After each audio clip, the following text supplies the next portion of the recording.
Comme je l'avais dit hier, je vais continuer directement sur le message d'hier. Hier, nous avons vu le nom de Jésus. Le nom de Jésus a vaincu le serpent. Et je fais la suite aujourd'hui. Juste pour récapitulatif, Apocalypse 12, verset 9, « Et il fut précipité le grand dragon, le serpent ancien, appelé le diable et Satan, celui qui séduit toute la terre. Il fut précipité sur la terre et ses anges furent précipités avec lui. » Et nous avons dit, juste un récapitulatif, nous avons dit de ne point ignorer les desseins de Satan. Satan sait qu'il a perdu, Satan sait qu'il a été dépouillé, il le sait. Mais il est rusé et il va continuer à vouloir agir contre l'Église en faisant croire que celle-ci n'a pas la victoire. Il va essayer d'agir en faisant croire que le nom de Jésus n'a pas toute la puissance qu'il dit qu'il a. Or, nous savons que Satan est un menteur. Dis-moi un bon amen. Et donc, nous avions vu la dernière fois, enfin, depuis la semaine dernière, nous avons vu l'aspect du grand dragon, nous avions vu l'aspect du diable. Dimanche, nous avons vu pourquoi est-ce qu'on parle de Satan en particulier. Et depuis hier, on voit l'aspect du serpent, le serpent ancien. Et nous avions dit donc hier, nous avons vu hier comment est-ce que c'est par la forme du serpent que le diable s'est manifesté pour la toute première fois. Lorsqu'on en parle dans Genèse 3, on voit... Qu'est-ce qui passe avec le piano? Arrangez-moi le piano là, s'il vous plaît. Il n'arrête pas de se couper. Et que l'on voit que la première incursion, ou bien la première intrusion du diable s'est faite en tant que serpent. Genèse 3, verset 1, le serpent était le plus rusé de tous les animaux des champs. Parce que l'arme du serpent, c'est la ruse. L'arme du serpent, c'est la ruse. Et nous avons vu hier, que le serpent va te donner une vérité, au fait, un fait avéré. Mais un fait avéré qui vient du diable n'est pas la vérité. Parce que la vérité, c'est une personne. La vérité, c'est Jésus-Christ. Donc tout fait avéré que le diable te donne n'est pas forcément... Non, c'est pas que n'est pas forcément, n'est pas la vérité. Absolument pas. Rappelle-toi, on a vu, il a dit à Ève, quand vous allez en manger, vos yeux vont s'ouvrir. Et il avait raison, sauf que c'était une vérité qui venait de lui. Ça veut dire que la motivation ou encore l'intention qu'il y avait derrière cette information avérée, certes, mais l'intention qu'il y avait derrière était une intention de nuire. Il a dit, vous deviendrez comme des dieux. Et le Seigneur lui-même l'atteste après. Il dit, voici, ils sont devenus comme l'un de nous. Ils sont devenus comme des dieux. Mais c'était une intention, l'intention du diable derrière était une intention mauvaise. C'est ainsi que Dieu pose la question à Adam, mais qui t'a appris que tu es nu? Ça veut dire qu'Adam n'avait pas menti. Donc, mais Dieu n'a pas posé la question, mais est-ce que c'est vrai ou pas? Il a posé la question, mais qui t'a appris? Quelle est la source? D'où est-ce que tu as tiré cette source-là? D'où as-tu tiré cette information? Parce que cette information, ce n'est pas moi qui te l'ai donnée. Mais qui te l'a donnée? Quelle a été ta source? Ta source n'était pas moi. Qui t'a appris? Qui t'a appris? Et donc, nous avons vu que lorsqu'on voit dans la Bible, lorsqu'on parle du serpent, on voit, en l'occurrence, il y a deux serpents dont on peut faire référence dans la Bible. Hier, on a parlé de la vipère. Et je réinsiste encore, lorsqu'on parle de la vipère, aujourd'hui je vais parler de l'aspect du python. Et lorsqu'on parle de vipère, python ou autre, ne tombe pas dans le piège qui consiste à cataloguer les personnes. Dire oui, toi c'est une vipère, oui, toi c'est un python, toi c'est... Non, le but n'est pas de cataloguer qui que ce soit. Le but est d'abord que toi-même tu puisses faire une introspection, à savoir si tu n'as pas laissé à un moment donné Satan agir ou parler au travers de toi en tant que vipère ou en tant que python. Là c'est d'abord de voir si toi-même tu n'as pas donné accès. Et ensuite c'est surtout que tu puisses avoir le discernement, de savoir faire attention en fait. Mais ce n'est pas de tomber dans une forme de paranoïa compliquée ou autre, parce que ce serait donner trop de place à Satan. Dis-moi amen. Et aussi, parce que peut-être hier, il y a eu... il faut toujours préciser, parce qu'il y a des personnes qui comprennent, qui peuvent entendre d'une manière ou d'une autre. Ça ne veut pas dire que toute vérité qu'on te dit n'est pas bonne. Hein. Non, dis-moi amen. Oui. Quelqu'un va dire, ah non, toi, la vérité que m'a dit là, non, espèce de vipère. Non. Non. Rappelle-toi, le point est le suivant. Ce n'est pas la question de la vérité, c'est quelle est l'intention qui est derrière lorsqu'on te dit ça. Rappelle-toi l'exemple qu'on a donné une sœur qui vient voir une autre sœur et qui dit, tu sais quoi, au fait, tu sais quoi, moi j'ai vu ton mari, il était avec une femme en train de manger. Moi je sais pas, en tout cas la femme était très belle. Donc pourquoi dire, quel est le but, quelle est l'intention, quelle est la raison de donner cette information-là, en particulier de cette manière-là? Quelle est l'intention? Est-ce que c'est pour casser le foyer? Est-ce que c'est pour mettre le doute dans le cœur de ta sœur? Quel est le but? Quelle est la raison? Et c'est à ce niveau-là que quand Satan agit comme une vipère, il vient, il pique, il mord et puis il s'en va, il part. Te dit une vérité, en fait, ce fait avéré, ou cette vérité-là, je te l'ai dit, mais c'est absolument pas pour construire. Non, du tout. Au contraire, c'est pour démolir, c'est pour détruire, c'est pour voler, c'est pour égorger, exactement comme le diable. Exactement comme le diable. Et le psaume 1 est très clair, il dit, ne t'assieds pas en compagnie des moqueurs. Heureux celui qui ne s'arrête pas sur le chemin des pécheurs, qui ne s'assied pas en compagnie de moqueurs. Ne t'assieds pas avec les moqueurs. Ne t'assieds pas. Ne t'assieds pas dans l'assemblée des serpents. En plein nid des serpents. Parce qu'il y a des personnes, consciemment ou pas, qui sont tellement influencées, tellement enlacées dans cet esprit-là, qu'ils ne peuvent pas ne pas critiquer. Ils ne peuvent pas ne pas médire sur les gens. Et si c'est ton cas, tu dois vraiment implorer Dieu. Quand je dis implorer Dieu, c'est-à-dire que tu dois d'abord reconnaître toi-même que c'est ton cas et implorer la grâce et la miséricorde de Dieu pour qu'il extirpe le venin. Comme on l'a prié hier soir. Pour qu'il extirpe ce venin-là. Il n'y a rien de pire, enfin rien de pire. C'est terrible, c'est vraiment terrible lorsque dans l'assemblée des saints, tu retrouves une assemblée de serpents. C'est terrible. Lorsqu'il s'agit de passer, de transmettre un venin. Tu sais, et cette attitude, tu dois avoir cette attitude que lorsque tu reçois une information venimeuse, que cette information, non seulement qu'elle ne pénètre pas en toi, mais qu'elle s'arrête à toi. Dis-moi un bon amen. Je ne ferai pas le relais.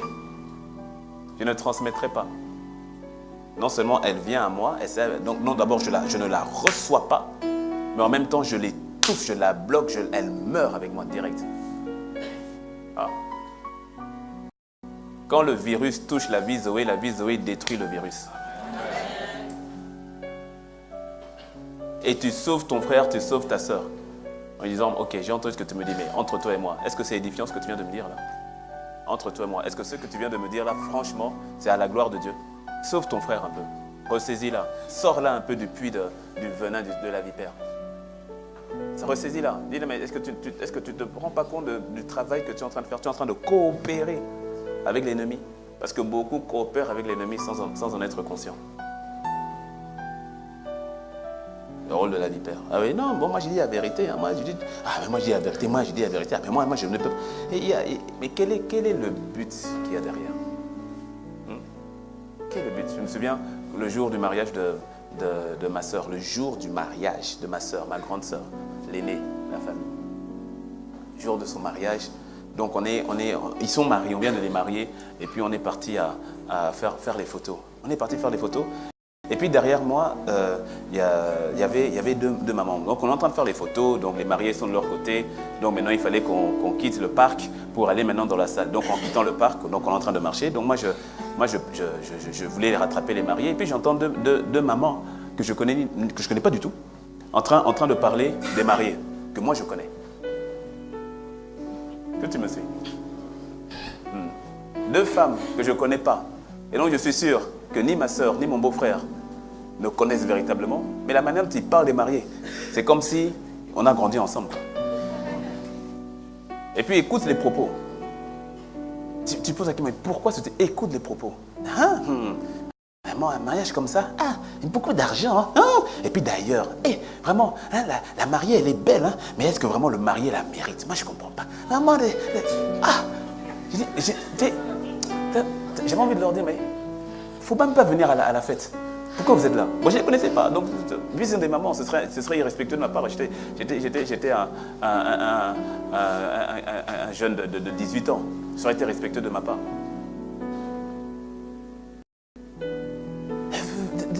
Des paroles en venue comme ça, gratuites.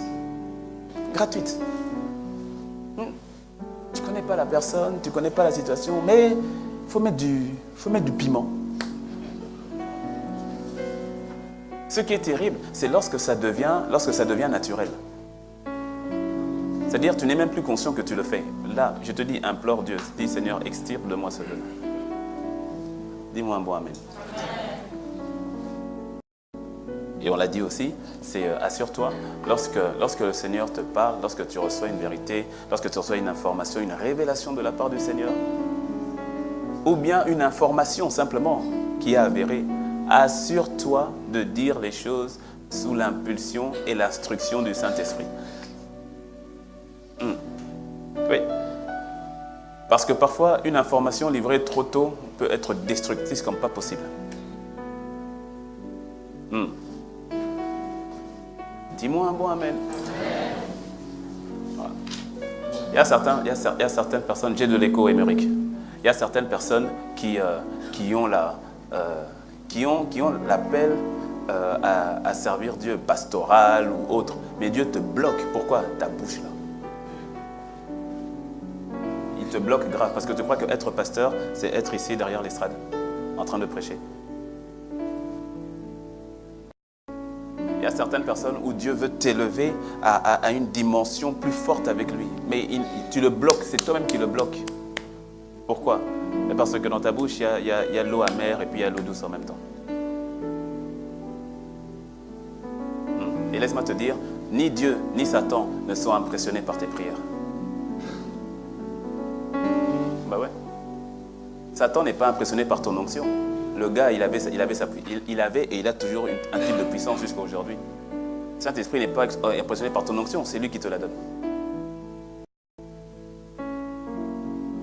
Ce qui intimide les démons, c'est ton caractère lorsque tu deviens comme Christ, à la ressemblance de Christ. Ce qui fait plaisir au Père, c'est quand tu portes du fruit. Car c'est lorsque nous portons du fruit que le Père est glorifié.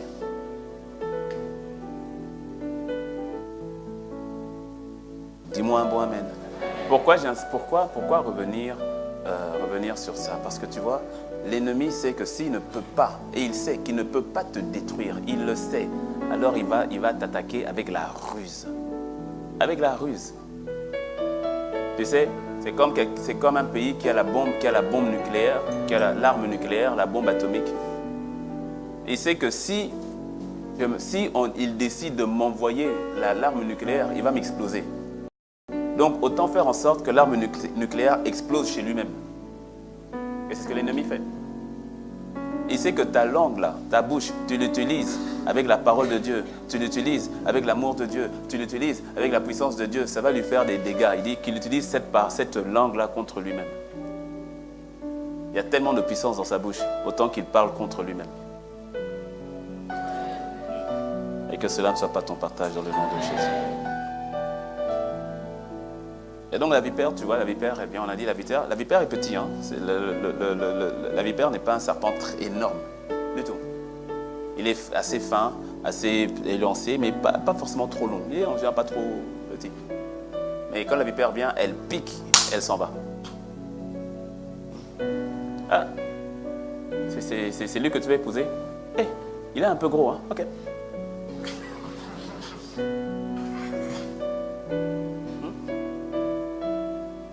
Ah, alors vous allez vous marier, hein? Ah, d'accord. Et vous allez habiter où? Mais venez pas de maison, hein? Ah! Vraiment se marier comme ça, pas de maison, c'est pas facile, hein? Il faut un peu de sagesse, hein? Ah bon, ok. Bon mariage, hein?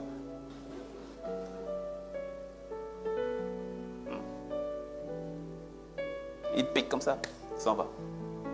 Par contre, le python, c'est pas ça du tout.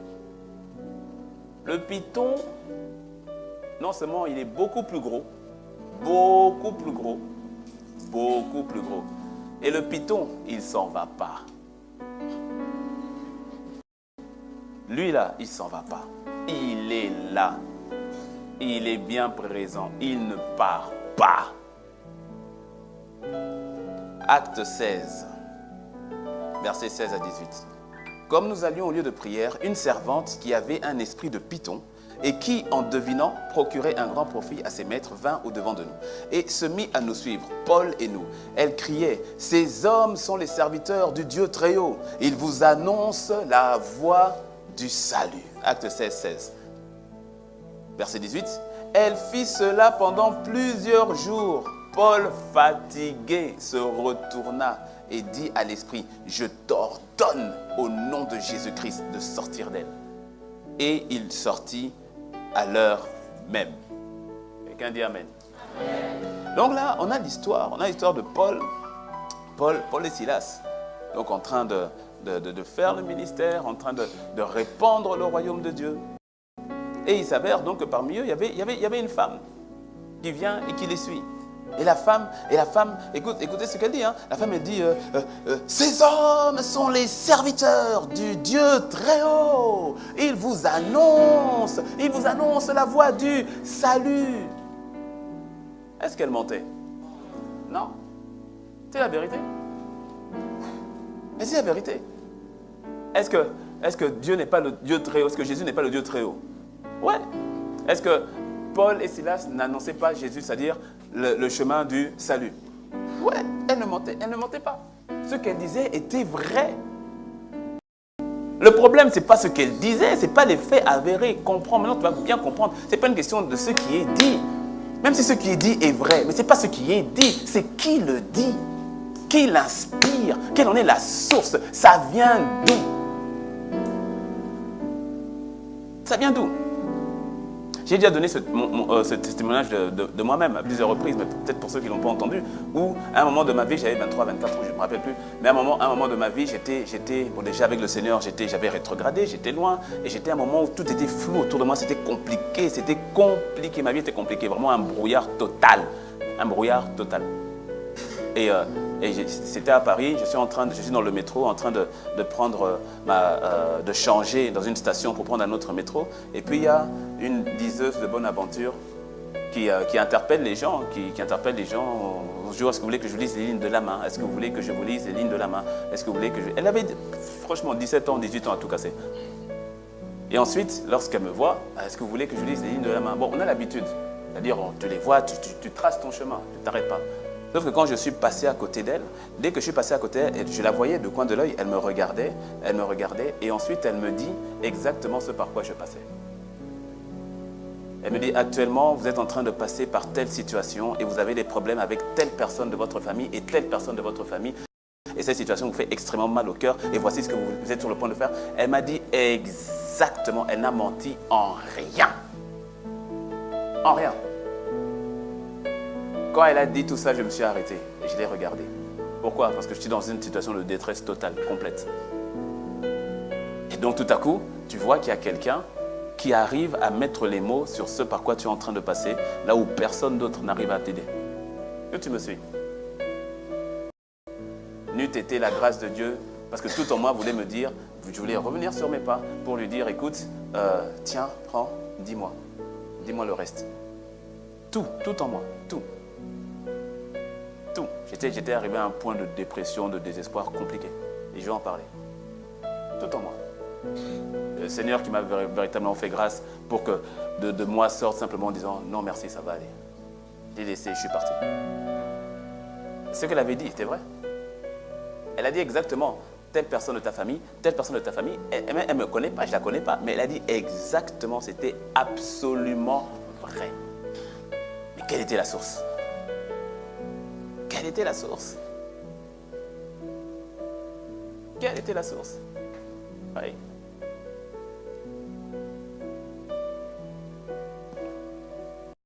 Mon père me racontait, lorsqu'il était petit, il y avait une de leurs tantes qui était décédée. Et dans la famille, ils avaient un oncle qui avait l'habitude de parler avec les esprits. Et donc un jour, il n'avait pas le droit, mais il a assisté à la réunion donc, des oncles et des tantes autour des cérémonies par rapport à l'invocation des esprits. Et donc l'oncle a commencé à invoquer l'esprit de la tante qui était décédée. Et à un moment donné, il dit, personne ne l'a raconté, il était là. Il dit, il a entendu la tante, la voix de la tante. Comme d'abord c'était le bruit d'un sifflet, un sifflet, et puis dans le sifflet on entendait des voix, des mots, jusqu'à ce que tout à coup la voix, au bout de quelques minutes, la voix est devenue totalement audible. Et c'était la voix de la tante, et la voix de la tante l'a interpellé, lui, mon père, l'a interpellé, parce que les autres ne savaient pas qu'il était là. Mais la voix de la tante l'a interpellé, et l'a interpellé non pas par son prénom, mais par le petit nom que seule la tante l'appelait. Que tu me suis? Et donc c'est quand la tante a dit le petit nom, elle dit, ah mais je te vois, toi aussi tu es là. Donc les grands se sont retournés, ils se disent, oh mais qu'est-ce que tu fais là et tout. Mais l'esprit là l'a repéré et donc a parlé. Mais bon, ils ont dit, bon, comme il y a aussi, donc on l'a laissé. Que tu me suis? Combien ne sont pas tombés maintenant après dans ce père, ah, voilà, papa est revenu, papa maintenant m'a dit ce que je dois faire pour demain, papa m'a dit ce que papa m'a dit. Quel papa? Quel papa?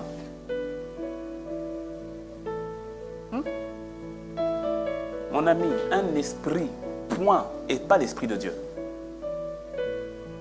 Ce n'est pas l'esprit de Dieu.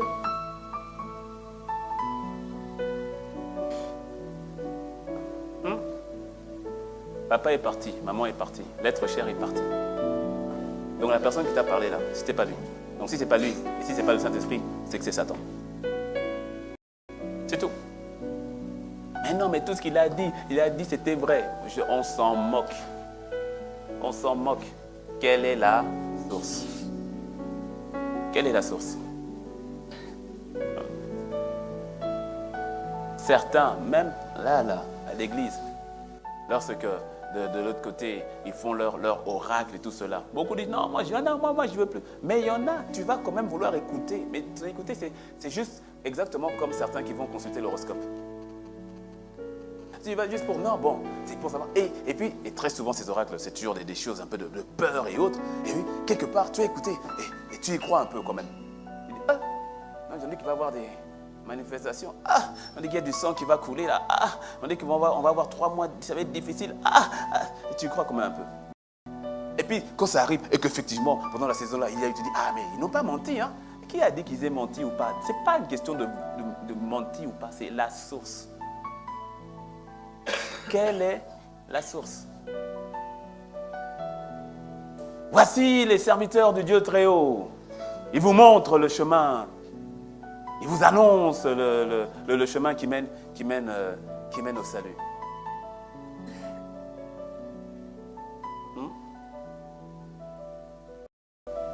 L'esprit, l'attaque du python, ou encore cet esprit-là, c'est ainsi qu'il emmène plusieurs à se détourner du Saint-Esprit, plusieurs à se détourner de Dieu, et très souvent au travers des fausses prophéties.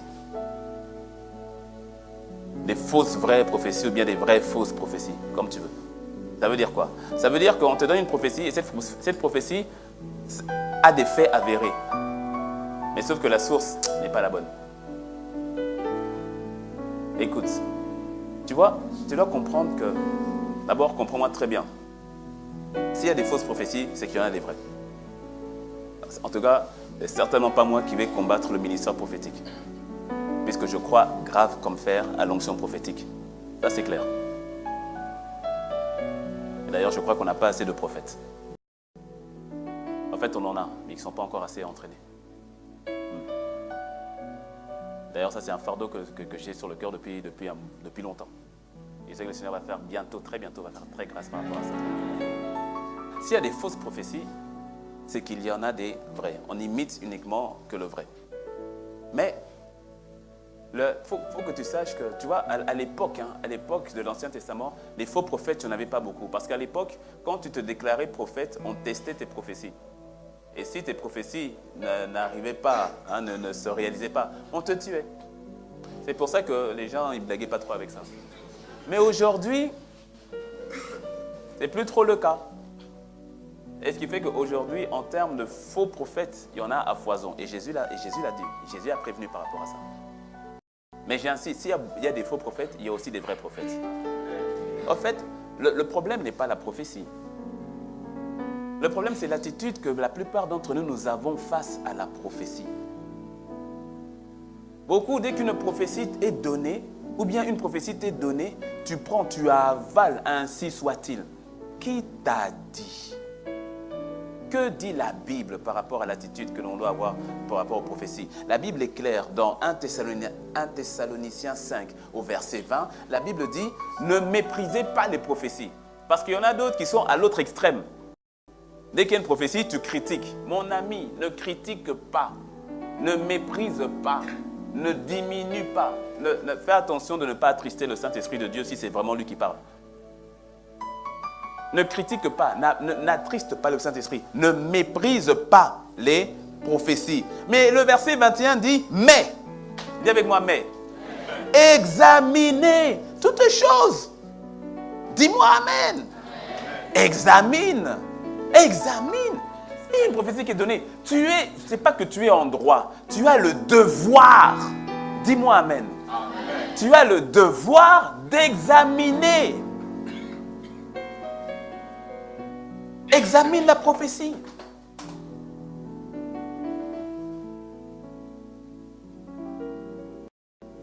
Et il ne dit pas seulement examiner, il dit examine et retiens ce qui est bon. Ça veut dire quoi? Ça veut dire que, est-ce qu'il est possible que dans une prophétie, il y ait du bon et du pas bon? Oui, c'est possible. Retiens ce qui est bon. Peut-être que c'est 100% qui est bon, gloire à Dieu. Peut-être c'est 50%, peut-être c'est 20%. Parce que le canal, t'en sais rien.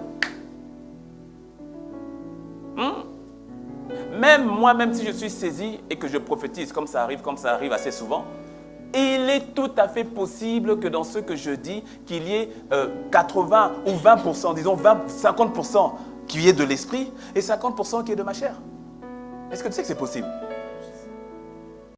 Mais oui, c'est pour cela même une prophétie qui vient de la part du pasteur, qui t'est donnée, examine-la. Et laisse-moi te dire, si tu l'examines, je n'en serai absolument pas frustré. Et oui, parce que le faux prophète, quand tu commences à dire, oh, ok, merci pour la prophétie, je vais prier, je vais examiner, tu dis quoi? Tu oses douter de l'homme de Dieu? Je te dis, et toi tu dis quoi? Tu vas aller prier. Donc Dieu ne t'a pas fait attention, fais recobo chataraba. Mon ami, esprit de python.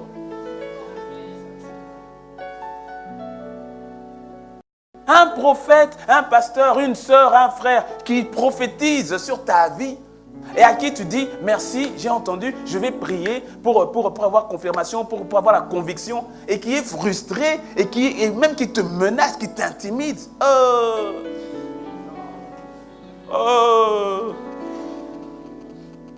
Suspect. Dis-moi un bon amen. La Bible dit examiner les prophéties.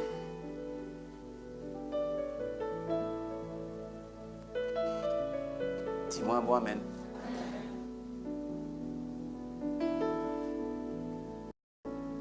Dans le domaine des prophéties, oulala, les dégâts que cette histoire peut causer ou a pu causer, impressionnant.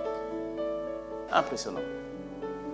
Je vous ai déjà, j'en ai parlé, je crois, dimanche, je ne sais plus à quelque chose, au deuxième, je crois, ou au troisième, je ne me rappelle plus.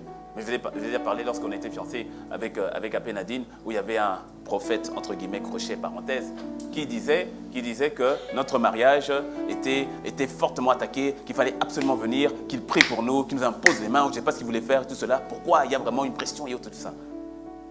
Et tu sais, fais aussi attention aux prophéties de malheur. Oui, fais attention. Je ne dis pas que Dieu ne peut pas te prévenir par rapport à un malheur qui arrive. Mais, tu vois, quand il y a des prophéties donc, qui te donnent la peur. Non. Les prophéties qui viennent et qui, quand tu as entendu, tu t'en vas, tu n'as pas la foi, tu as la peur. Jamais. Il y a un problème. C'est ce qui, avec le recul, c'est ce qui m'embêtait avec la prophétie ou avec les recommandations de ce monsieur-là.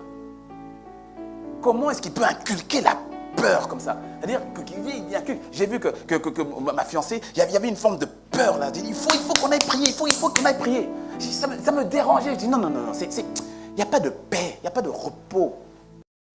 Tu vois, parce que quand Dieu parle, même quand il annonce l'adversité, mais il annonce l'adversité, mais avec une paix, parce que je suis avec toi.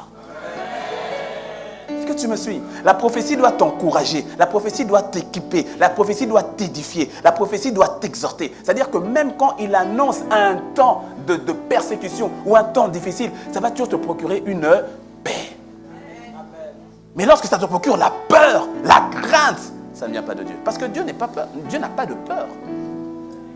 Quand Dieu parle, ça doit te procurer la foi, la confiance en lui. Or, beaucoup de prophéties, entre guillemets, moins de prophéties qui te procurent que la peur. Les prophéties qui font que tu regardes à gauche, à droite, tu es devenu suspicieux de tout le monde.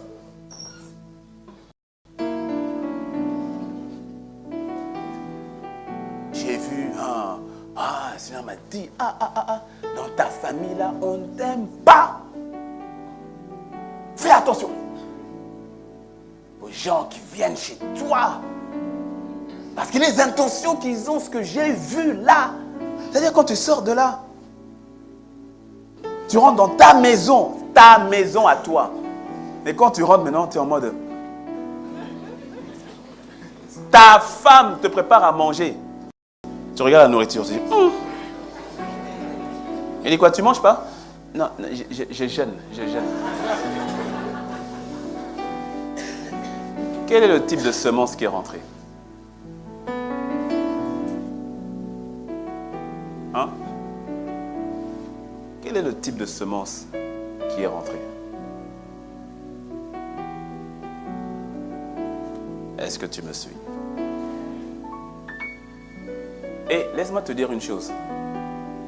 L'esprit de Python, là, n'a absolument pas peur de l'atmosphère de prière.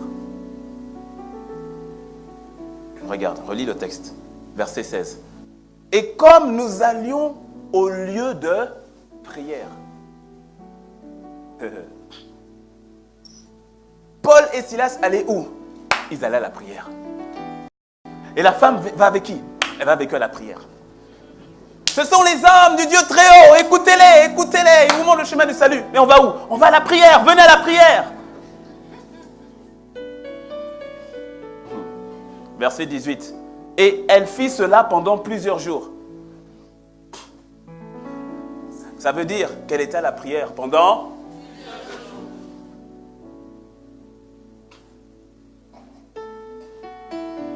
Est-ce que tu as remarqué que dans Genèse 3, le serpent est rentré dans Éden? Éden, c'est quoi?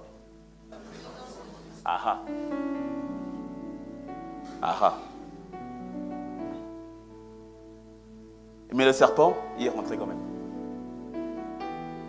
C'est-à-dire la femme est aux côtés de Paul. Hein?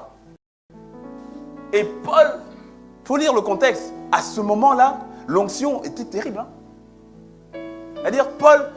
Il a pris le mouchoir, il laisse le mouchoir, on vient, tu prends le mouchoir, tu mets sur une personne qui est malade, boum, la personne est guérie. Paul est en train de passer, l'onction est tellement forte, même l'ombre, tu as les gens qui sont guéris. Hein. Et elle est dans l'ombre. Elle rentre, elle sort, elle repasse. Oui, parce qu'elle est à côté.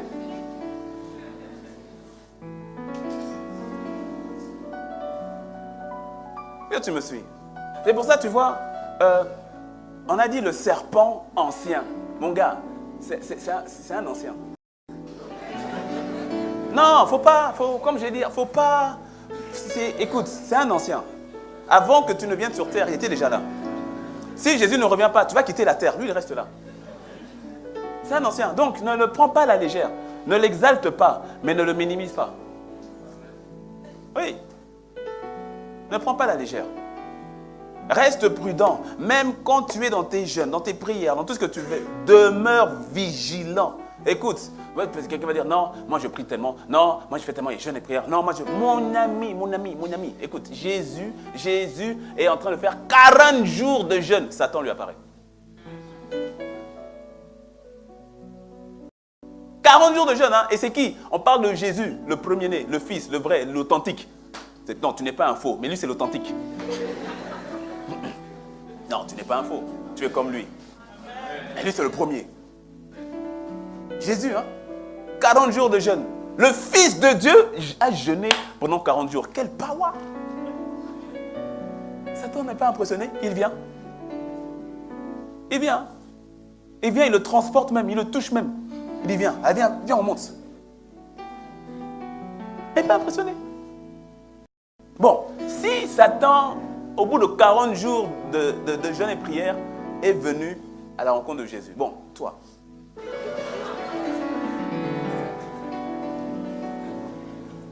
Ah.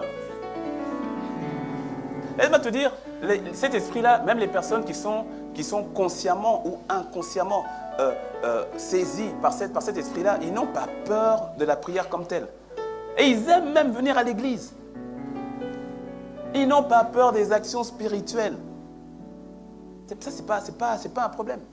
C'est pas un souci. Cette femme, possédée de l'esprit de Python, a marché avec l'apôtre Paul pendant plusieurs jours. Pendant plusieurs jours, elle était là. Elle était là.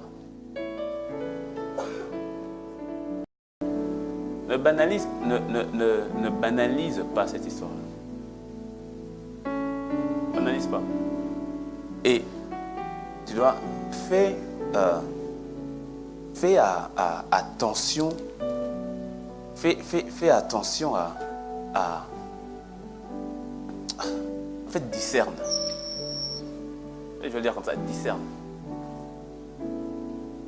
Je l'ai dit, les personnes peuvent être conscients de ceux qui sont sous l'emprise de cet esprit,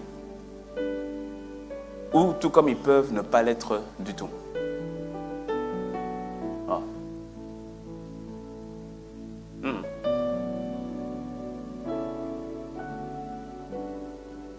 Je parlais avec une sœur une fois qui, avant de venir à Christ, recevait des rêves prémonitoires, elle recevait des choses et autres. Ensuite, elle est venue à Christ. Et quand elle est venue à Christ, maintenant, elle recevait des choses et que le Saint-Esprit lui montrait tout cela. Mais à un moment donné, un jour, je lui ai dit, écoute, est-ce que tu es prête à renoncer à cette capacité-là à voir dans l'esprit? Elle dit, non, mais maintenant, maintenant, je donne ma vie au Seigneur. Et là, je sais maintenant que c'est le Saint-Esprit qui me parle. J'ai dit, je sais. Mais j'ai dit, est-ce que tu es prête à renoncer à ça? Et là, c'est là qu'elle a vu que ce n'était pas facile, c'est pas aisé. Elle a vu que tout à coup, mais par grâce de Dieu, elle a dit oui. J'ai prié. Et effectivement, les jours qu'on suivait, elle ne voyait plus rien. Elle ne voyait strictement plus rien. Pourquoi? Parce que tu vois, le Seigneur devait épurer. Il devait épurer quelque chose. Et après, des mois plus tard, pas à pas, les révélations, les visions ont commencé à revenir. Mais entre-temps, il y a eu une épuration. Parce que tu vois, lorsque tu es sous cet esprit-là, parfois ça vient de Dieu, parfois ça vient de Satan. Tu mélanges les deux et tu balances. Et là, c'est exactement le cas de l'ivraie et du blé. Les deux sont ensemble, les deux poussent ensemble. Alors, le problème avec ça, c'est que dans la bouche, quand tu manges du riz, tu manges, c'est dans la bouche, tu mâches, et à supposer que là-dedans, il y avait de la pourriture, et quand tu sens la pourriture, tu ne fais plus le tri dans la bouche, tu jettes tout. Tu jettes tout. Je me souviens une fois, j'avais 5 ans, et il y avait des pommes. On ne m'avait pas dit que je pouvais les manger, mais j'ai pris quand même. J'ai pris une pomme et commencé à manger. Je n'ai pas lavé, rien du tout, je commençais à laver. À ma 4e bouchée, je crois, quand je fais faire rang, je vois un truc là qui fait...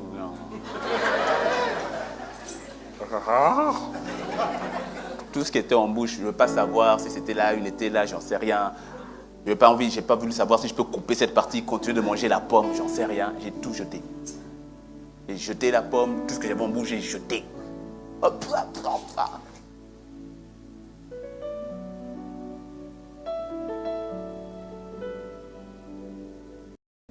n'est pas une question de fait avéré, que non, vraiment, telle personne, tel prophète, ou tel homme de Dieu, ou telle femme de Dieu, tel pasteur, telle sœur, telle personne, que tout ce qu'elle dit, mon ami, la source. La source. Et tu vois, je reviens sur ce que j'ai dit, que si par exemple, je te donne une prophétie, et que je sois offusqué du fait que tu ailles prier par rapport à la prophétie que tu as reçue, là il y a un problème. Ça, c'est véritablement un symptôme de cet esprit-là. Pourquoi? Parce que cet esprit, contrairement à la vipère qui pique et qui s'en va, cet esprit, il reste et il t'étouffe.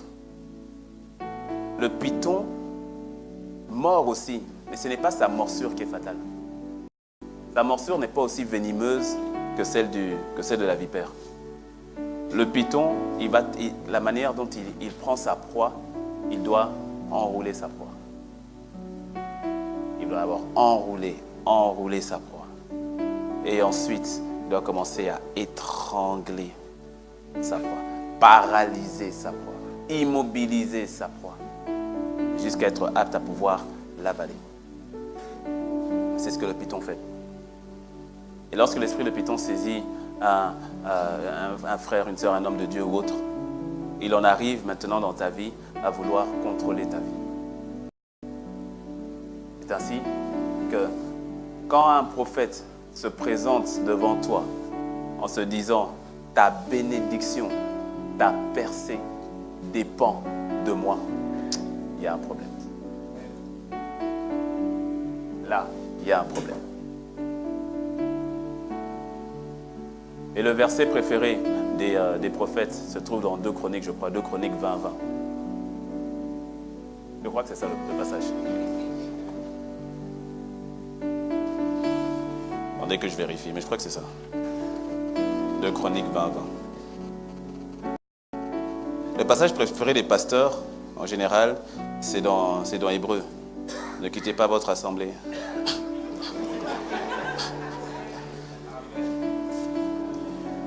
Bon, t'inquiète, c'est pas pour nous. Hein. Nous on est à l'aise avec ça, il n'y a pas de souci. C'est 2 Chroniques 20-20, non? Attendez que je regarde. Oui, c'est ça. Le lendemain, ils se mirent en marche de grand matin pour le désert de Tekoa. À leur départ, Josaphat se présenta et dit « Écoutez-moi, Juda et habitants de Jérusalem, confiez-vous en l'Éternel, votre Dieu, et vous serez affermis. Confiez-vous en ses prophètes, et vous réussirez. » Ça, c'est le passage préféré des prophètes pythonisés. Non, pas des vrais prophètes. Non, pas les vrais prophètes. Pas les vrais. Prenons toujours un texte hors de son contexte. Parce que oui, à l'époque, le Saint-Esprit n'était pas déversé sur tout le monde. Donc oui, à l'époque, il fallait que le Seigneur parle par les sacrificateurs ou bien par les prophètes. Oui, à l'époque, il était ainsi. Sauf que un des prophètes, Joël, dira que dans les derniers jours, je répondrai de mon esprit sur toute chair. Et Pierre va confirmer ce passage-là et le Saint-Esprit est venu. Et aujourd'hui, non. Ta vie ne peut pas être bloquée dans les mains d'un pasteur, dans les mains d'un frère, dans les mains d'une sœur. Non, absolument pas. Absolument pas. Et tu dois repérer et faire attention à toute personne dans ton entourage qui en général est spirituel, mais qui voudra avoir une main mise sur ta vie. C'est une influence du python.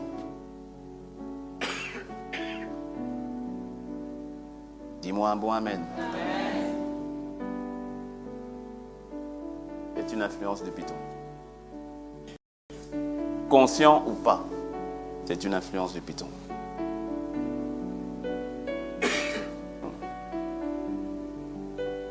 Et très vite, on arrive lorsque cet esprit-là agit, donc on arrive à avoir une révérence qui commence à devenir comme une forme d'admiration, d'adoration pour la personne.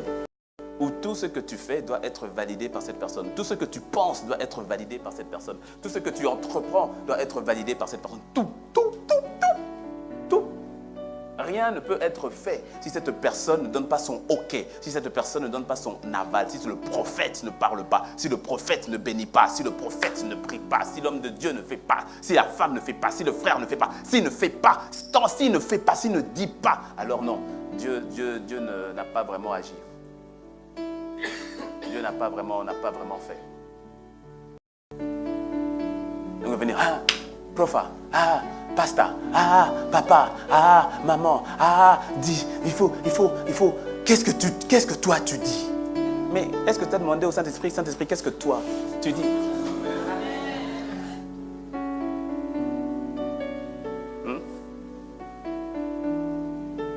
Et tu te retrouves quelque part comme paralysé, limité.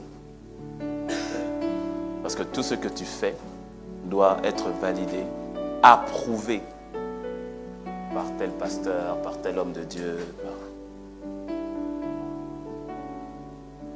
Et beaucoup, c'est ainsi. Pour ça, bon, non, je ne vais pas rentrer là-dedans. Dis seulement à ton voisin, fais attention à l'esprit de Python. Et puis regarde-le quand même dans les yeux pour discerner si c'est pas lui.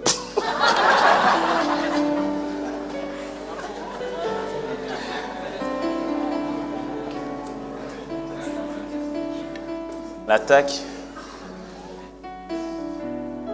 du python te paralyse, enlève tes forces. Et puis au lieu de partir, il ne part pas, il est là. Il est là, il ne bouge pas. Il demeure là. Écoutez l'histoire, je ne sais pas si elle est vraie ou pas, mais je lisais cette histoire. Je crois que j'ai déjà dit une fois ici. Une femme qui avait acheté comme animal domestique un python. Parce que, oui, non, ça se fait beaucoup. Beaucoup. Et oui, il ne faut pas croire, pas chez les noirs, les blancs. Mais si. Par exemple, le python, il y a une race de python aujourd'hui qui s'est développée aux États-Unis. Ils sont plus de 100 000 du côté de la Floride. Rien que du côté de la Floride, dans les on appelle ça les marais et tout cela. Pourquoi? Mais parce que, alors que ces pythons, initialement, sont des pythons d'Asie. Mais comment est-ce que ces pythons en sont arrivés à être plus de 100 000 aux États-Unis? Mais c'est parce que pendant des années, il y a eu des Américains qui, en faisant leur voyage, sont revenus avec des pythons sous forme d'animal domestique. Sauf que quand le python grossit et que ça devient compliqué et pour le nourrir et pour en prendre soin et autres, en fonction, parce qu'il y a des tailles vraiment, un python, tu as des pythons qui peuvent faire 5 voire 6 mètres. C'est pas petit, hein, 5-6 mètres, tu as l'estrade. Hein. L'estrade, je crois qu'on est à 7 à peu près, si je ne me trompe pas. Et certains, ils peuvent aller, qui dépassent allègrement la centaine de kilos. Ah ben oui. Et donc, quand ça devient encombrant, mais qu'est-ce qu'ils font? Ben, ils le balancent dans la nature.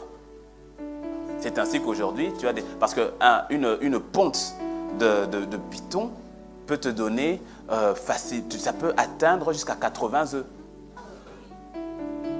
Mais quand le python naît, il est dans ta main comme ça. Hein. Il est petit dans ta main comme ça. Et qu'est-ce qui grandit? Et donc, ce qui fait qu'aujourd'hui, il y a des centaines, quasiment, on a dépassé la centaine de milliers de pythons dans la nature, rien que dans cette partie-là. Et donc, pour revenir à mon histoire, c'était une des femmes là, une des Américaines là, qui avait donc son animal domestique au fait à la maison. Avec qui elle est là, elle dort, ben, oui, c'est un animal domestique quoi. Et ensuite, un jour, elle est allée voir son vétérinaire. Elle va voir le vétérinaire, elle dit, vétérinaire, je ne comprends pas, mais j'ai l'impression que mon serpent est malade. Elle dit, pourquoi vous dites ça? Il dit, non, il n'est pas comme d'habitude, il ne mange plus, il est vraiment en mode, il n'est pas bien, quoi. Le vétérinaire pose son stylo, il dit, dites-moi, vous dites qu'il ne mange plus? Non, il ne mange plus du tout, il ne mange plus. Ok. Est-ce que vous trouvez que il est de plus en plus collé à vous? Elle dit, ah oui, surtout les nuits, on sent qu'il n'est pas bien, c'est comme s'il recherche vraiment le confort, il se frotte beaucoup plus à moi et tout ça. Et on sent qu'il ne va pas bien, il faut faire quelque chose. Il dit, ah.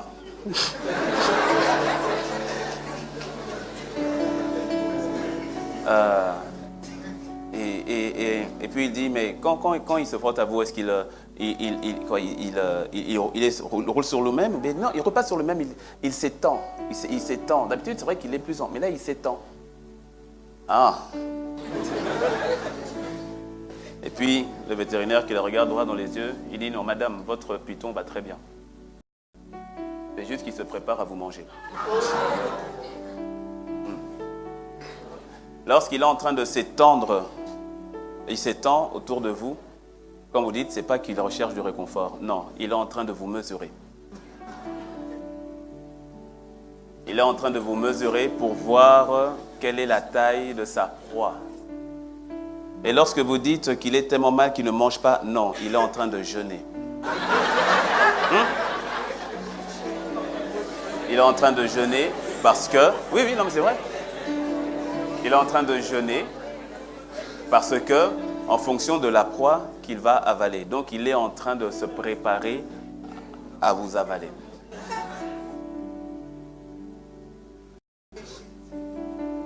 Et tu vois, souvent, l'esprit de Python, c'est ça. Il va sentir, non, c'est la personne elle-même, vraiment, non, c'est quand j'ai problème, vraiment, et tout cela. Fais attention.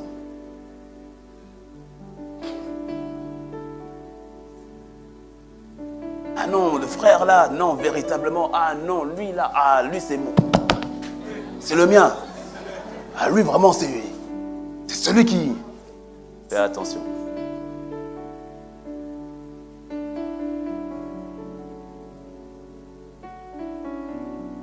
Cet esprit est tellement subtil.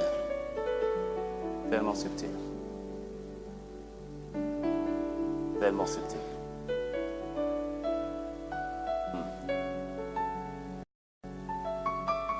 Le python a pour but de t'enlever tes forces, t'enlever tes capacités. C'est ne réfléchis plus par toi-même. C'est que tout passe par lui. Que tout se fasse par lui.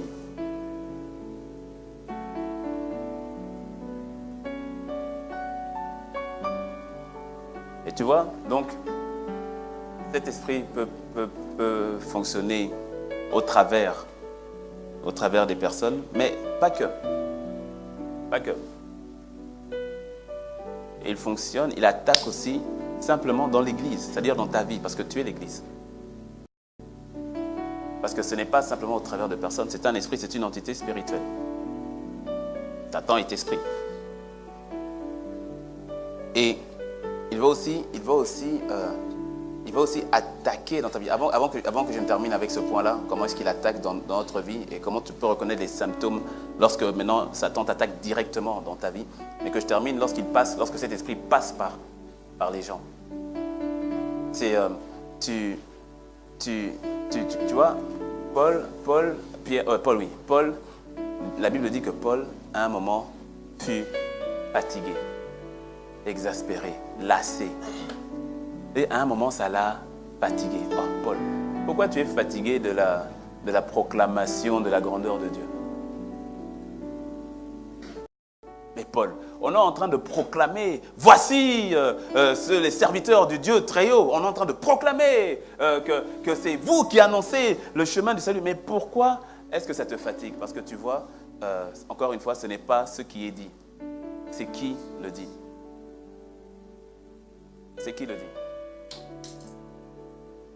Ça commence à l'exaspérer, à le peser, à le fatiguer. Mais comment est-ce que la parole de Dieu peut te fatiguer? Non, mais venant d'elle, ça me fatigue. Venant de lui, ça me pèse. Il y a quelque chose intérieur qui... Oh. Normalement, quand quelqu'un te parle de Dieu, surtout si tu es enfant de Dieu, né de nouveau, quand quelqu'un te parle de Dieu, ça doit te donner la vie de l'intérieur, ça doit te donner la... Je me souviens qu'on était à ICC Sergi, il y avait une personne qui, véritablement, elle voyait les choses. Elle voyait les choses. Elle voyait tellement les choses. Qu'à un moment, je me suis dit, je crois qu'elle voit trop les choses. Et ce qui était particulier avec cette personne, c'est à venir, on va voir les choses, elle va te dire, pasteur, voici ce que j'ai vu ça. Toi, tu vois, tu prends note. Ah oui, pourquoi? J'examine. Oui, je ne fais qu'appliquer ce que dit la parole, donc je prends note. Non, j'ai vu ça. Le Seigneur a dit ça, je prends note, j'examine. Et je me souviens, un jour, cette personne est venue me voir et elle me dit, c'était une blanche. Et puis elle est venue me voir, puis elle me dit, mais pasteur, dans tout ce que je vous dis là, pourquoi vous n'agissez pas? Là, je l'ai regardé, il dit, parce que c'est moi le pasteur, c'est moi qui décide. Elle n'a pas aimé la réponse. Et c'est à partir de là où j'ai commencé à décider, c'est quel esprit derrière? Et je me souviens très bien, elle voulait me prouver, donc elle était prophétesse. Elle voulait me prouver qu'elle était prophétesse. Et elle me dit, on était en 2012. Et elle me dit, les élections qui arrivent en avril, c'était fin avril, début mai 2012, élections présidentielles en France. Elle me dit, d'ailleurs, les élections sont en 2012. C'était 2012, non? Donc c'était Nicolas Sarkozy et François Hollande. Et elle me prophétise Nicolas Sarkozy.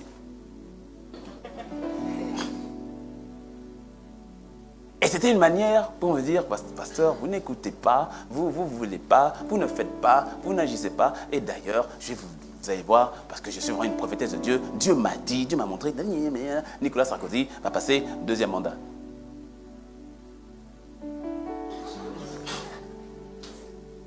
Quand M. Hollande a été élu président, elle n'est pas revenue me voir tout de suite. Elle n'est pas revenue me voir tout de suite. Et les semaines après où je l'ai revue, non, franchement, je ne voulais pas la mettre mal à l'aise. Donc, je n'ai pas abordé le sujet. Elle-même est venue. Moi, je ne voulais pas aborder. Elle-même est venue dessus. Elle m'a dit, oui, et d'ailleurs, vous savez, par rapport aux élections, au fait, normalement, ça devait être M. Sarkozy, mais il a fait des choses qui ont fait que Dieu a...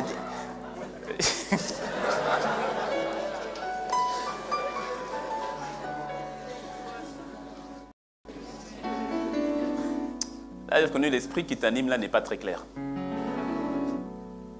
Je ne pouvais pas dire, jusqu'aujourd'hui, je ne peux pas dire, je ne peux pas attester que c'est l'esprit de Python ou autre, mais je peux dire qu'en tout cas, l'esprit là n'était pas clair.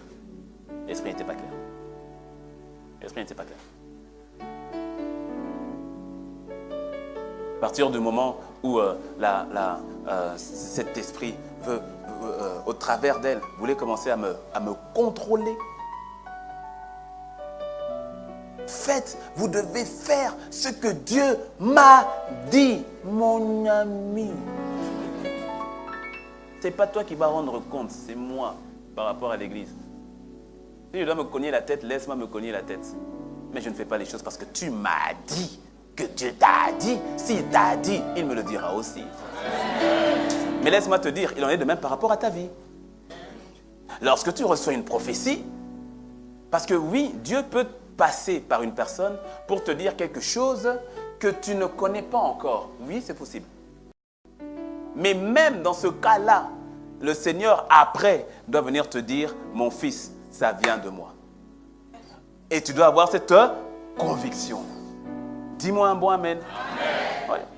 Regarde, on le voit d'une certaine manière avec Joseph.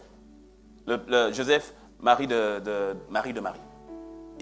On vient, on lui dit, non, voici, moi je suis enceinte, c'est Saint-Esprit et tout. Je lui dis, bon, Marie, t'es gentille, t'es mignonne, mais tes bêtises, il faut arrêter, tu comprends, et autres. Hein. Je ne vais pas te faire de palabres, on va se séparer tranquillement. Et Dieu vient par un ange lui dire, Joseph, ne répudie pas Marie, véritablement, cet enfant qu'elle porte, c'est le Saint-Esprit qui l'a conçu et tout cela. Il faut qu'il y ait une conviction, c'est-à-dire que le Seigneur lui-même vienne te parler aussi. Soit la prophétie vient rencontrer vient confirmer ce que Dieu t'avait déjà dit, ou bien si la prophétie vient révéler quelque chose que tu ne savais pas, tu dis, Seigneur, si ça vient de toi, parle-moi. Et à un moment donné, tout à coup, tu commences à ressentir que oui, non, effectivement, tu commences à trouver un écho par rapport à ce qui avait été dit, mais dans les deux cas, il faut que le Seigneur t'emmène cette conviction à toi. Et comment on peut entendre parler des prophéties? Ah, toi, lève-toi. Lève-toi. Ta femme est là, c'est ça, hein? Lève-toi. Hein? Dieu me dit, tu avais fait une erreur. Ce n'est pas ton mari. Ton mari est... Il est nulle part. Non mais vous allez voir, dans certains milieux, c'est ce qui se passe. C'est ce qui se passe. Il dit, toi, lève-toi. Ton mari, il est là-bas, lève-toi. Mettez-vous ensemble. Mariez-vous. Dans 2 mois, 3 mois, on fait le mariage. Et puis, il y a tout le monde qui dit, t'as la femme qui regarde les maris. Il dit, hé. T'as le mari qui dit, yes. C'est-à-dire un gars compliqué, bizarre. Il dit, ouais, t'es ma femme. Ma femme. La sœur qui dit, hé Jésus, pourquoi tu me fais ça? Mais ce qui est terrible, c'est qu'aucune capacité à examiner et à aller, c'est comme si tu n'avais pas de communion avec le Saint-Esprit. Toi aussi. Mais écoute, je te dis, si on devait obéir à toutes les prophéties qu'on ait reçues, mais moi je ne serais pas ici devant toi. Je ne serais pas marié à ma magnifique épouse. Tu reçois soit des mots prophétiques ou bien des... On dit, je sens que le Seigneur, mais toi, t'es dit, je te vois très bien faire te dire avec telle sœur et tout cela. Et ça vient d'un pasteur. Et comme ça vient d'un pasteur, dit, si le pasteur il pense ça, c'est que c'est forcément, c'est ça quoi. Et quand tu regardes la sœur, tu dis, non, je vais aller où avec elle? Non, c'est pas possible.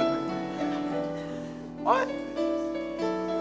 J'ai joué au piano pendant plusieurs années dans une chorale. Et puis un jour, il y a un pasteur qui est venu, et pendant le temps de prédication, pendant le temps de ministère et tout cela, ça allait. Et puis à un moment, il se retourne, et puis il me regarde au piano, et il dit, Teddy, tu seras derrière ce piano jusqu'à ce que Jésus revienne. J'étais au piano. J'ai souri. Intérieurement, j'ai dit, au nom de Jésus, je rejette cette parole.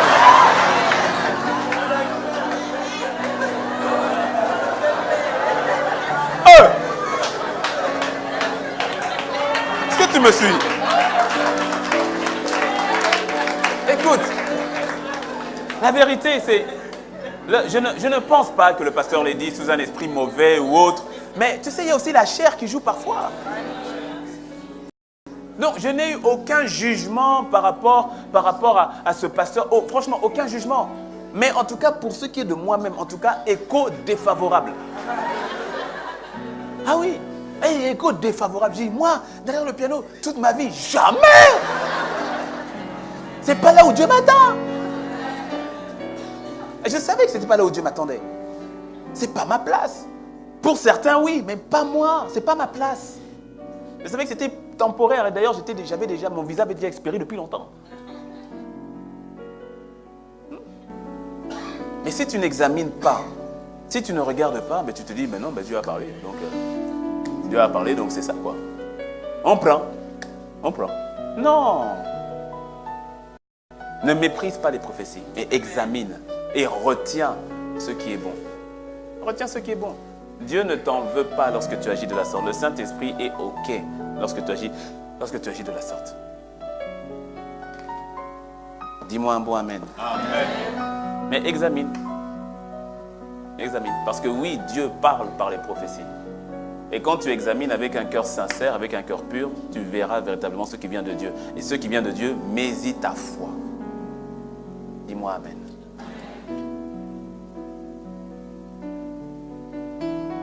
Attention aux personnes qui en anglais j'aime bien le terme, ça dit entangled. Ça veut dire t'enrouler dans le but de t'étouffer. Tu vois, t'enrouler, oui, continue là-dessus. T'enrouler dans le but de t'étouffer, dans le but de t'étrangler, entangled. Et c'est exactement, j'ai vu pendant le mois d'août, je suis tombé sur une vidéo sans savoir, je n'avais même pas encore ce message à l'époque, mais ça m'est revenu aujourd'hui. Je suis tombé sur une vidéo où tu vois le combat entre un tigre et un python. Impressionnant. Parce que tu vois que pendant un moment, tant que le tigre n'est pas n'est pas en contact direct avec le python, il a un avantage. Tu as le tigre, mais sauf que le tigre, pour battre le python, à un moment donné, il doit venir dessus. Donc le tigre, il ne va pas attaquer forcément la tête, il va aller au niveau de la queue. Et puis tu vois, à un moment quand il va au niveau de la queue, tu as le python qui se jette rien qu'au niveau de la patte du tigre. Et quand le tigre maintenant veut se débattre, quand en se débattant, en fait, il vient de faire un tour avec le python. Et à partir de là, le python est tranquille. Pourquoi? Parce que c'est que lorsque le tigre se débat qu'il s'enroule de plus en plus. Ah, le tigre se débat, ploup, un autre tour. Ah, il se débat, ploup, un autre tour. Et puis il a moins d'espace pour se débattre. Il a du mal à se débattre. Et puis qu'est-ce qui se passe? Là maintenant, constrictor. Commence à serrer. Et comment est-ce que le python sait que sa proie est morte? C'est lorsque les os craquent et que le souffle s'en va.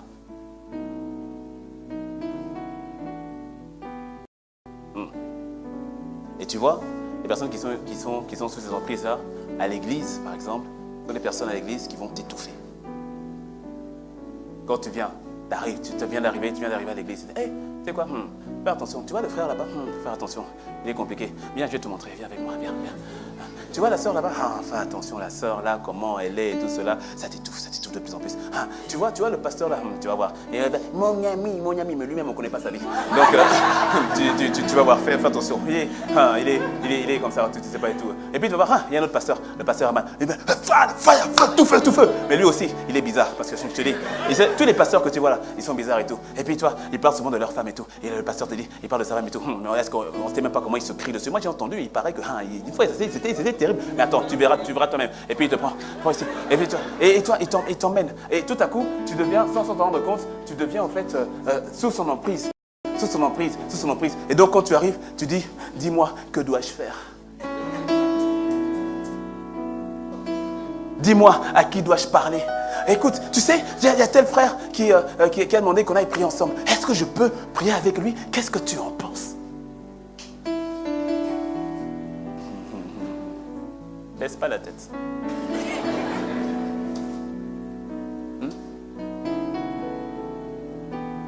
Il y a telle sœur, il y a telle sœur et tout qui fait un anniversaire. Elle m'a invité. Tu crois que je devrais y aller?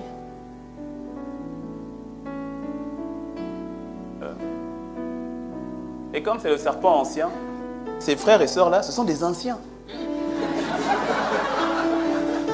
Ils sont là depuis. Alors tu peux leur poser la question, mais si l'église est si bizarre, pourquoi tu es là? Pourquoi tu restes alors? Si l'église est si compliquée, pourquoi est-ce que tu restes?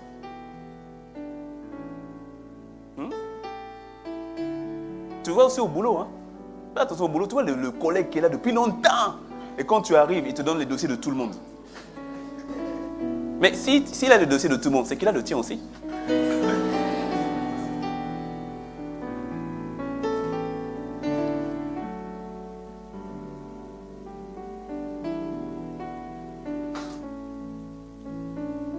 Est-ce que tu me suis?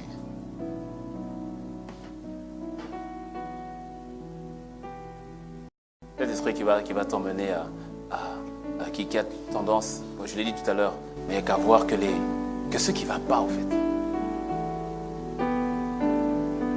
Qu'à ne voir que ce qui ne va pas. Pas de paroles d'encouragement dans la bouche, pas de paroles de foi, pas de paroles pour te dire... Donc non, uniquement ce qui ne va pas. Ce qui ne va pas dans ta vie, ce qui ne va pas dans la vie de ton voisin, ce qui ne va pas dans la vie du pasteur, ce qui ne va pas dans la vie du président, ce qui ne va pas dans la vie du voisin, ce qui ne va pas dans la vie du collègue, du professeur. Uniquement, c'est-à-dire, c'est comme si la révélation ne s'arrête qu'à ce qui est diabolique. Spécialiste pour voir les sorciers, surtout dans ta famille. Surtout dans ta famille. Pourquoi? Technique d'isolation. Ou d'isolement. Isolement, isolation. Bon, pour te mettre de côté. Isolement, c'est ça. Technique d'isolement. Qui consiste à te couper de tout le reste. Entangle. Enroulé. Il te maîtrise. Il te garde. Et puis... te paralyse.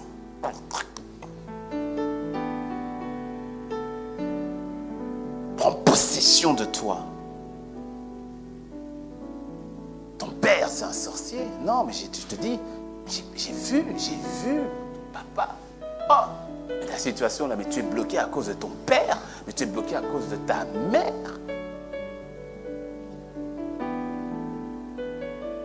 Et qui t'emmène à commencer à prier contre ton père, contre ta mère, à maudire ton père, à maudire ta mère. Quelle malédiction! Quelle malédiction! Dans l'Ancien Testament, il est écrit « Honore ton père et ta mère ». Dans le Nouveau Testament, il est écrit « Honore ton père et ta mère ». Mon ami, quelle malédiction! Tu ne maudis pas une source. Tu ne maudis pas celui ou celle qui un jour a pris soin de toi. Tu ne maudis pas ton père, tu ne maudis pas ta mère, tu ne maudis pas ton autorité, ton pasteur, tu ne maudis pas celui qui un jour a pris soin de toi. Et surtout ton père et ta mère, parce que tu le veuilles ou pas, vous êtes liés. Oui, c'est ta source. Dieu lui-même, dans sa souveraineté, a choisi que tu viennes au travers de cet homme-là, au travers de cette femme-là. En maudissant cette source, tu es en train de maudire quelque part Dieu lui-même. En lui disant, Dieu, tu as été mauvais, tu as mal fait, tu t'es trompé. Ah bon? Il s'est trompé? Il a mal fait? Ah oui? T'es sûr? Proverbe 20:20 dit, si quelqu'un maudit son père et sa mère, sa lampe s'éteindra au milieu des ténèbres. Je répète, si quelqu'un maudit son père et sa mère, sa lampe s'éteindra au milieu des ténèbres. Et cet esprit-là veut t'emmener à ce que ta lampe s'éteigne et que tu sois totalement isolé.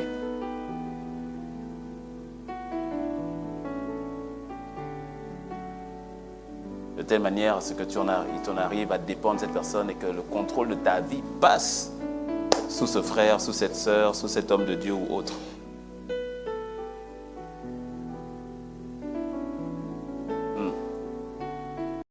Petit à petit, la Bible n'est plus la référence. La référence n'est plus la Bible. La référence est la révélation, la vision. Qu'est-ce que tu as vu? Qu'est-ce que Dieu t'a montré? Mais qu'est-ce que Dieu t'a dit au travers de la Bible? Qu'est-ce que tu as médité? Qu'est-ce que tu as lu aujourd'hui? Non. Qu'est-ce que Dieu t'a montré? Dis-moi non. Qu'est-ce que Dieu t'a... Quelle est la révélation? Quel songe tu as fait? Va dormir. Il faut que tu ailles rêver. Il faut dormir, non? Dors. Et puis, dès que tu te réveilles, il faut m'appeler. Il faut que tu me dises ce que Dieu t'a montré sur moi. On ne recherche plus Dieu, on passe par. Dis-moi, qu'est-ce que je dois épouser?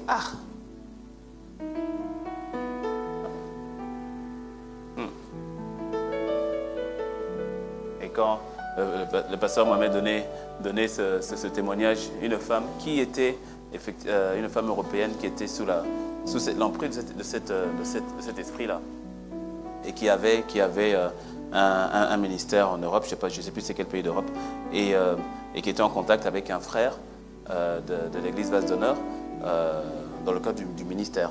Et le frère était marié. Et donc la sœur en contact avec le frère et tout, jusqu'à ce que la sœur dise que non, elle sent qu'elle doit venir faire le ministère en Côte d'Ivoire. Et donc elle fait le voyage et elle arrive. Donc là maintenant c'est toujours en contact avec le frère, jusqu'à ce que la sœur commence à lui dire, Dieu me montre qu'en fait tu as fait une erreur lorsque tu t'es marié. Quelle erreur! Quelle erreur! Et comme par hasard, au fur et à mesure, la rectification, c'est elle-même. Mon ami, écoute, soyons très clairs par rapport à cette histoire des prophéties sur les mariages. Non, soyons un peu très, très clairs par rapport à ça. Écoute, quand tu es marié, tu es marié. C'est-à-dire, Dieu lui-même, il prend acte dans le ciel pour dire que personne ne le sépare. Est-ce que tu me suis? Tu es marié, tu es marié. Il n'y a pas de oh, peut-être que, non. Donc si ton mariage c'est chaud, tu pries que le Seigneur te fasse grâce par le Saint-Esprit, sa puissance, qu'il restaure. Mais tu es marié. Et si tu n'es pas encore marié? Et comme vient de te dire, ton mari c'est lui, ta femme c'est elle. Demain, quand tu auras épousé le mari et la femme, ne viens pas dire à Dieu, non, c'était un faux prophète. Dieu dit, j'ai pris acte le jour où tu t'es marié.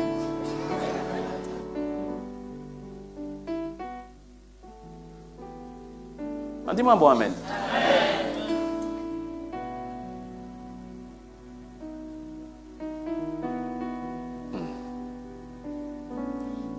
Rattache le Seigneur, rattache les gens, toujours à la parole du Seigneur. Même lorsque les gens viennent te voir, viennent te demander des conseils et autres, fais toujours cet exercice, cet effort et ça va te pousser à être toi-même une étudiante et un étudiant, un méditeur, une méditatrice de la parole de Dieu. Assure-toi toujours de donner un conseil basé sur un passage de la parole de Dieu. Laisse la personne, non pas avec je pense que, je crois que tu devrais, tu sais, c'est-à-dire prie, tu dis Saint-Esprit, donne-moi un passage qui correspond à, et laisse la personne sur le passage, pas sur tes bons conseils à toi. Que la personne puisse partir et méditer sur la parole de Dieu que tu as reçue dans le contexte dans lequel tu l'as conseillé. Et tu dis, voici ce que dit, tu vois tous les conseils que je t'ai donnés, mais écoute, voici ce que dit la parole, va et médite, que la personne médite sur la parole.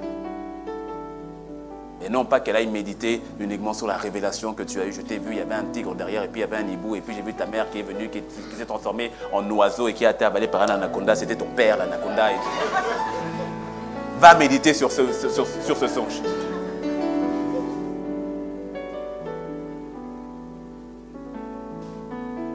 Et c'est ainsi que Jésus a dit que dans les derniers temps, beaucoup aimeront simplement les fables.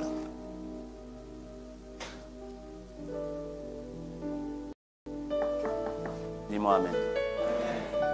Alors je termine. Comment reconnaître que là, quelque part, qu'il y a, tu vois, il y a cette attaque au travers des hommes, qu'ils soient conscients ou pas. Et fais attention à toi-même, parce que si tu ne prends pas soin de toi, tu peux laisser un passage. Rappelle-toi, Pierre, il reçoit la révélation 10 minutes avant, 10 minutes après, Satan arrière de moi. Fais attention à toi-même aussi. Mais tu vas voir que il y a aussi cette attaque du serpent, c'est-à-dire lorsque le diable vient comme ce serpent ancien, il vient et il attaque l'Église. Et comment est-ce que tu peux savoir qu'il y a une attaque du serpent sur toi, avec tout ce que je viens de dire? Et tu peux le savoir lorsque, petit à petit, il y a la perte du désir des choses spirituelles. La perte du désir des choses spirituelles, c'est-à-dire ton plaisir n'est plus dans les choses d'en haut. Tu passes de moins en moins de temps dans la méditation de la parole, de moins en moins de temps dans la prière. Il y a une forme de baisse d'intérêt pour les choses de Dieu.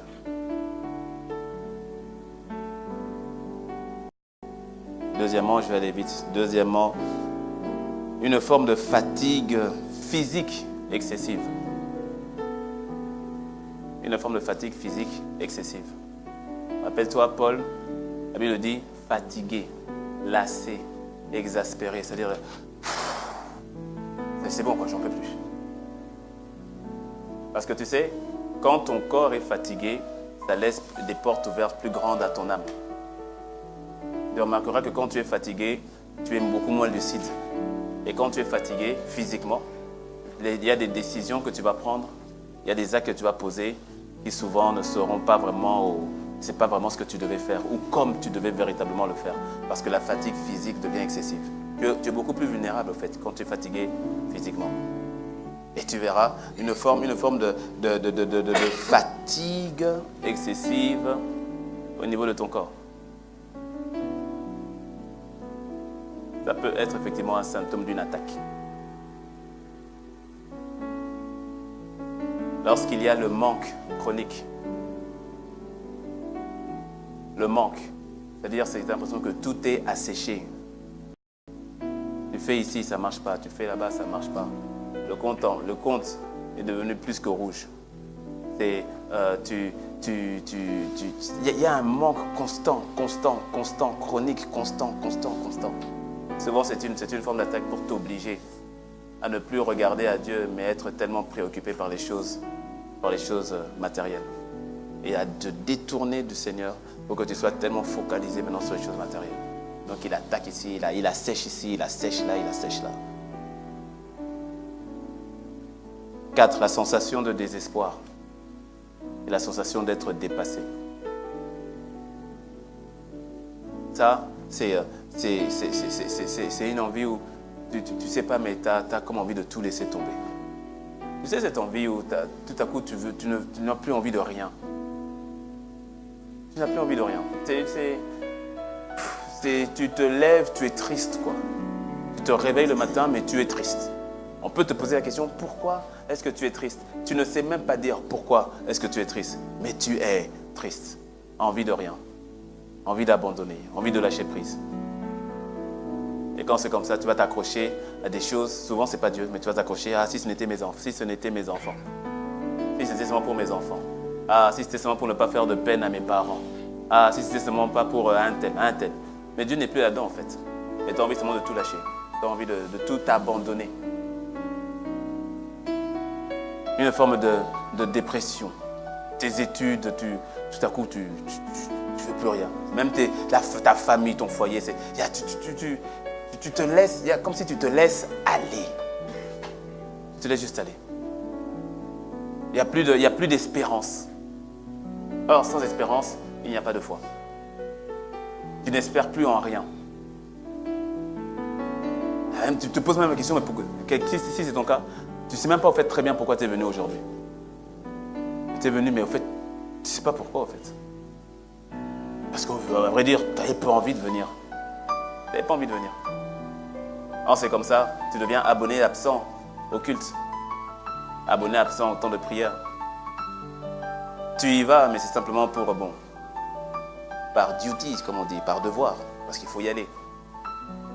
Mais tu n'y vas plus et il n'y a plus le contact avec la vie comme tel. Si tu pries, si tu continues de prier, ce qui est fort probable que ce n'est plus le cas. Et si tu continues de prier, tu pries parce qu'il faut prier, c'est tout. Mais il n'y a plus de vie, c'est sec, c'est asséché, c'est monotone, c'est mécanique.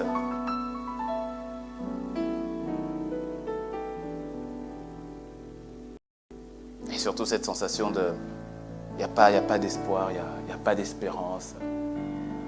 Toujours la même chose. Et donc tu es assailli. Laisse-moi te dire que là, tu es sous une attaque. Tu es sous une attaque. Proverbe 13, verset 12 dit « Un espoir différé rend le cœur malade ». La version Parole de vie dit « Une personne qui attend trop longtemps quelque chose se décourage. Mais un désir réalisé est comme un arbre qui donne la vie. » La version du Sommeur dit « L'espoir qui tarde à se réaliser chagrine le cœur. » Et donc il y a comme une forme de désespoir qui te prend. La joie d'hier, hier tu étais quelqu'un de joyeux, là, plus rien. Plus rien. Quelqu'un rempli de foi, mais là, plus rien. Or, sans espérance, je répète, si l'ennemi réussit à retirer l'espérance de ton cœur, il va t'emmener à ne plus vivre par la foi. Parce que Hébreux 11.1 dit que la foi est une ferme assurance des choses qu'on espère. Donc s'il te retire ton espérance, il n'y a plus de raison, il n'y a plus de sujet d'avoir la foi. Donc qu'est-ce qu'il fait? Il va te montrer un avenir sombre, noir. Et si tu reçois ce mensonge, si tu acceptes ce mensonge, que de toute façon ta vie ne changera jamais, de toutes les manières ton avenir est noir, ton avenir il n'y a rien. Si tu acceptes, rappelle-toi, si tu acceptes ce mensonge-là, alors tu viens de lui donner le pouvoir d'agir dans ta vie. Christ en toi, l'espérance de la gloire. Voici ce que tu dois ressasser. Mon Rédempteur vit et il se lèvera le dernier. Voici ce que tu dois ressasser.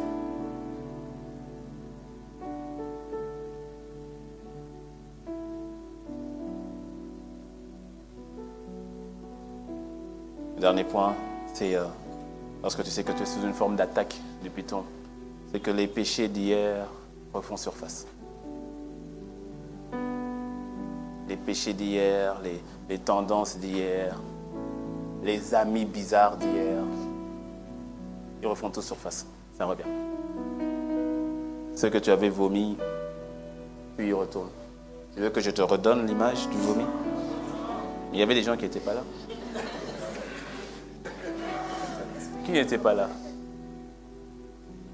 Comment vous mentez? Oui, levez la main. L'image du vomi. Bah, attendez. Non, mais qui n'était pas là? Qui n'a jamais... Non, levez la main, il ne faut pas mentir. En tous les autres, vous avez déjà entendu, vous étiez là?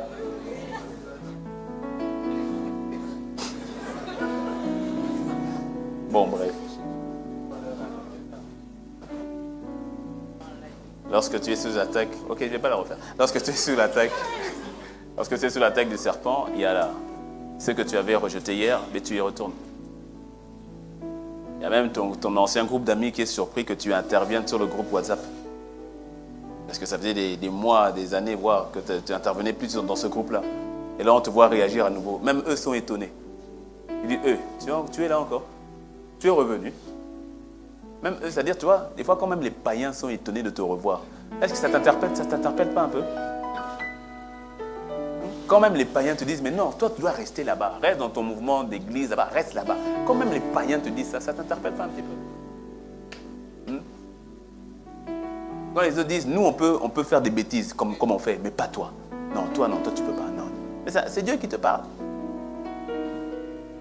Mais quand tu as assailli, tout ça remonte, tout ça revient.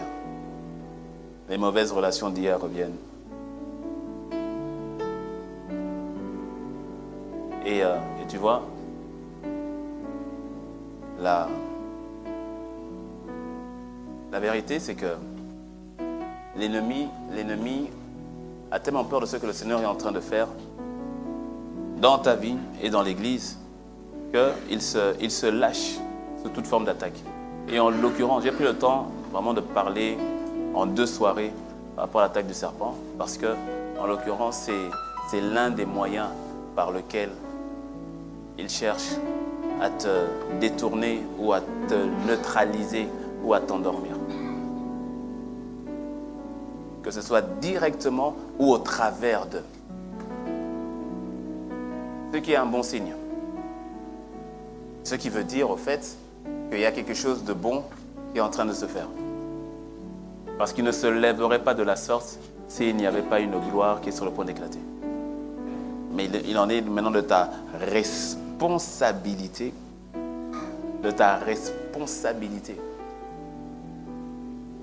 de prendre autorité, mais avant même de prendre autorité, c'est ta responsabilité, de veiller sur toi-même. Comment te préserver? Pour faire très simple, comment te préserver de l'attaque du serpent? Aime la vérité.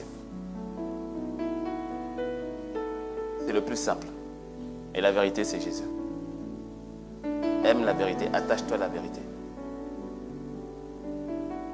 De telle manière à ce que toute forme de paroles qui te sont injectées vont être filtrées par la vérité de la personne de Christ Jésus.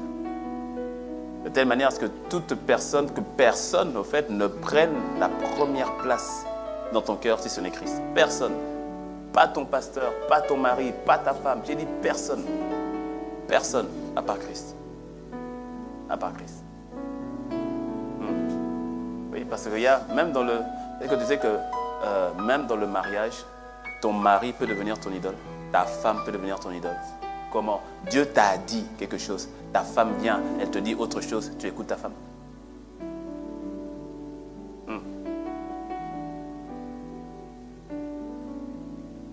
Personne d'autre, à part Christ, qui est à la première place.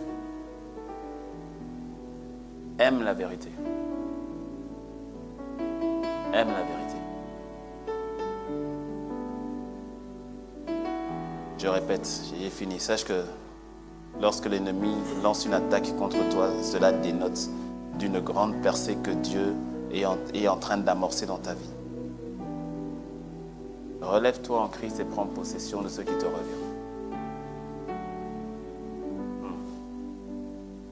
Prends possession de ce qui te revient.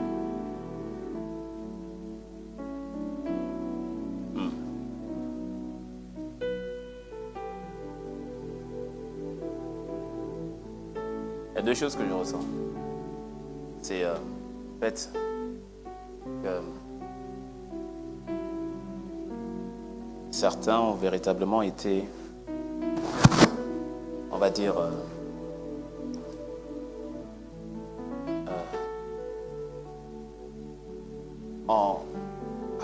encerclés, c'est quoi le terme? Enroulés ou enrôlés, mais au niveau de ta tête, au fait. Enlacé par quelqu'un ou par des situations. Et derrière, c'est ce même esprit. Il sait qu'il ne peut pas te vaincre. Donc, il fait preuve de ruse. Il le sait. Il le sait. Tu vois, lorsque tu pries, lorsque tu pries et que, ou bien pas forcément lorsque tu pries, même lorsque tu es dans la vie de tous les jours, tu t'entends penser, vrai ou pas vrai? Mais certains, ce n'est pas ta voix que tu entends, c'est toujours la voix de quelqu'un.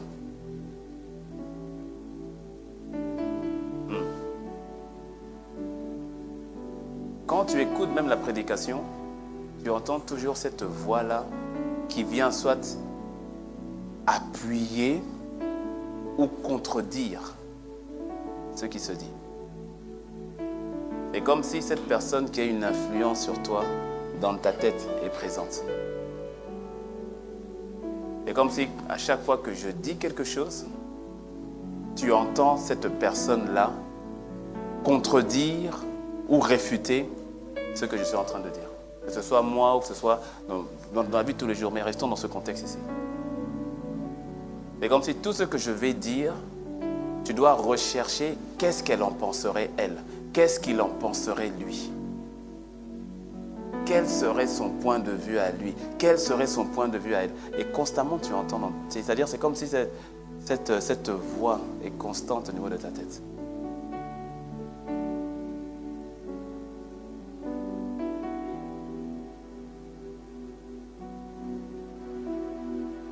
Lorsque tu as été mordu par un venin, ce venin te relie à la vipère ou au serpent qui t'a mordu. Pourquoi? C'est parce que tant que tu accordes foi au mensonge qui a été injecté, tu lui donnes aussi le pouvoir. Et parfois, c'est juste une voix qui va contredire ou appuyer. Mais laisse-moi te dire, même quand c'est appuyé, mais de la part du malin, rappelle-toi, c'est que c'est peut-être un fait avéré, mais ce n'est pas la vérité.